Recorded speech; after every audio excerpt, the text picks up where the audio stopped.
Hey guys, I'm here to review another classic movie, and I actually changed my shirt this time. So, with the upcoming release of the movie Glass, I decided that I'm going to review the first two movies of what Shyamalan refers to as the Eastrail 117 trilogy. First, I'll review Unbreakable, then Split, and then eventually when Glass comes out, I'll review it. Maybe not on the exact day that it comes out, but I'll still review it around the sometime when it's going to be coming out, like expect it at least before the end of January, I hope anyway. So, let us discuss Unbreakable. Now, Unbreakable is of course, a Shyamalan movie, and this movie was, of course, written and directed by him, and it stars Bruce Willis as he plays David Dunn, a man who recently survived a train crash, and he was the only survivor. Not only that, but he appears to have come out without breaking a single bone. No break, no fracture, not one injury. This is intriguing, and he's also approached by a man named Elijah Prince or Price or whatever that last name is, Elijah, and he's played by Samuel L. Jackson. You see, Elijah has lived a very interesting life because he has a very rare disorder in which his bones can break easily. Literally, when he was being born out of the womb, both his arms and legs were broken, which is very disturbing thought, but it just shows the fact about how serious this movie is, which is actually a comic book movie in disguise. If you've seen The Unbreakable, you know what I'm talking about. Elijah pretty much tries to convince David that he's actually a superhero. You see, Elijah has been searching up for all his life for a man that could possibly be opposite to him, who in turn might be a superhero. David, of course, is very skeptical about this, and he doesn't believe him.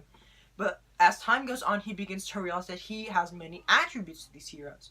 He has a weakness, he's insanely strong, he's very durable, and he has a tendency to try and do good. Now, what's very interesting about this movie is that it's a very grounded take on superhero movies. Keep in mind, yes, around this time we had the Richard Donner Superman movies and the Tim Burton Batman movies, but those were considered, well, sort of abstract and very unworldly. Keep in mind, this was before the big comic book boom happened around this time period. Literally just 2 years beforehand, Blade had come out, which did really good, but it wasn't the big hit that everybody expected it to be.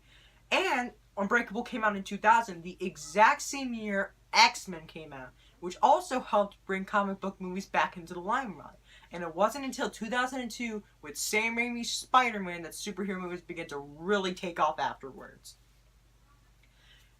Now, what's very intriguing about this movie is that a lot of people thought this was actually going to be an inferior film to The Sixth Sense, because that came out the previous year. It also starred Bruce Willis. It was also written and directed by Shyamalan, and it was actually one of those universally loved movies. Critics loved it, audiences loved it, the Academy loved it. It got several award nominations, and many people believed that Shyamalan had nowhere to go but down. In many people's opinion, he actually did go down. But I do truly believe the fact that this is a superior film to The Sixth Sense and my favorite Shyamalan movie. To be fair, I haven't seen Sixth Sense, so I have no opinion on that, but I can guarantee that I'm a big fan of Unbreakable. Heck, I actually like to say that's probably in like the top 10, top 15 best superhero films of all time. It's a very underrated film too. But hopefully, little by little, the movie is getting more and more popularity as time goes along. But I really want to talk about the twist ending. Now, something that you got to keep in mind is that almost in every Shyamalan movie, there's a twist. I'm pretty sure the two movies that didn't have twists were Last Airbender and Avatar and After Earth. And keep in mind, Shyamalan has pretty much for years made nothing but crap. True, people loved Signs, but honestly, I didn't care for it that much. I thought it was okay. But I still don't know why some people love that movie. You're perfectly fine if you do like Signs, but maybe one day I'll go into a further review of Signs, but until then, I'll just leave it the fact that I thought it was okay. And he made several bad movies afterwards. He did Lady in the Water, The Happening, Last Airbender, After Earth. He did so much crap. He did so many bad movies. But it wasn't until a couple of years ago with The Visit that people began to start, okay, this was actually sort of a good Shyamalan movie. Then when Split came out, people were thinking, wow, that was actually not that bad a movie. Maybe Shyamalan could be returning to success again. Directors always have their highs and lows. I mean, pretty much everybody has. Yeah, a lot of directors, when you really think about it, they made a lot of good movies and they made a lot of bad movies. Take Spielberg, for example. For a while, he made nothing but hit after hit after hit. Jaws, Close Encounters of the Third Kind, Raiders of the Lost Ark, so many of those movies.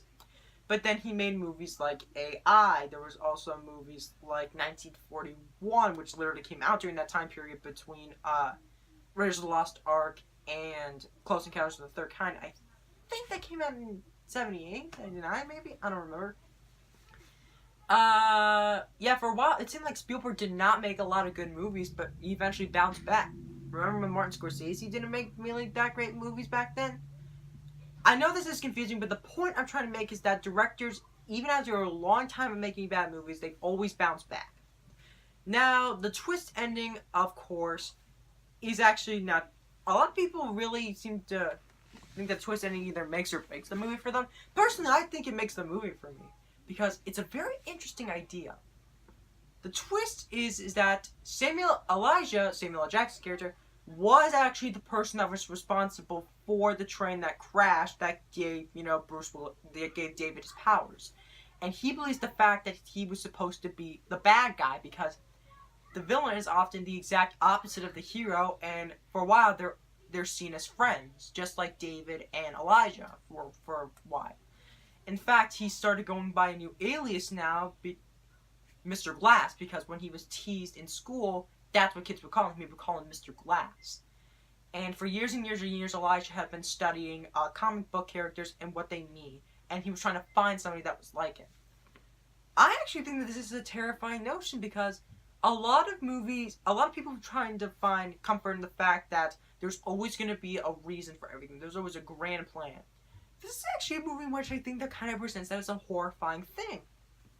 I mean, it's good for the hero and all the people that he saves, but what about the really nice people that just want to do good, but they're supposed to be the bad guy? Or what about the people that are just pawns in their battle? Do they have a say in anything? No. It's all about the hero and the villain. Other people, we really don't care about those. That's actually a very interesting idea. But was this the intention of the director himself? I have no idea. Probably not, because his next film, Signs, pretty much said just blindly trust the faith and everything will perfectly work out for you. Like I said, that's an entirely different discussion for another day, but I digress. Unbreakable, in my opinion, is actually not that... It's actually a really, really good comic book movie, a really good superhero movie. Probably a really good grounded comic book movie that you would expect filmmakers to make today, but this came out all the way back in 2000, before the big comic book boom came out. And it's an almost uplifting film that's destroyed by this note in which pretty much things can't go happily ever after. And a lot of people, you see, and I should probably talk about the reception that this film has gained over the years. Now, when it came out, it didn't do horrible. It had a $75 million budget and it made a little over $200 million, so not bad. But a lot of people really say the fact that this is actually an inferior film to The Sixth Sense.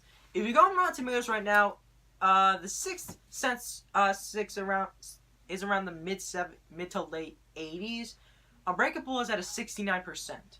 And the consensus for that movie pretty much states that even though Unbreakable has a quote unquote weaker ending than The Sixth Sense, it still is not that bad a movie. Really? A weaker ending?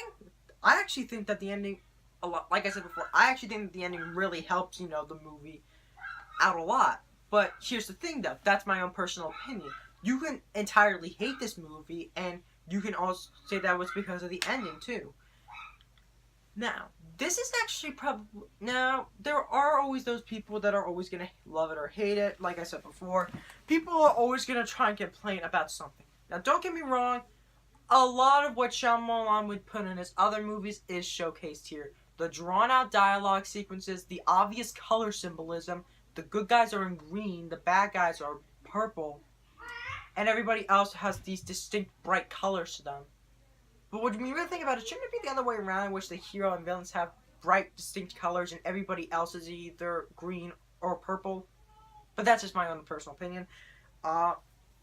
And of course, there's the camera angles that mean something to him, but just don't mean anything to us and are just confusing. Like there's a scene in which Samuel L. Jackson and Bruce Willis are talking to each other, and Bruce Willis is talking about how the fact that his son almost shot him because he believed about what Samuel L. Jackson said. And as they're talking, the camera is slowly panning to the right, and yeah, I have no idea what that's supposed to symbolize, but it probably means something. And there's also the idea, when Elijah, when he's a young kid, he finds probably a very rare collector's comic. He opens it up, the comic's upside down, so he turns it right side up, but the camera angle is following the comic, so that way it stays upside down. I have no idea what that means. Shamaylan, you probably understand what it means, but I have no idea.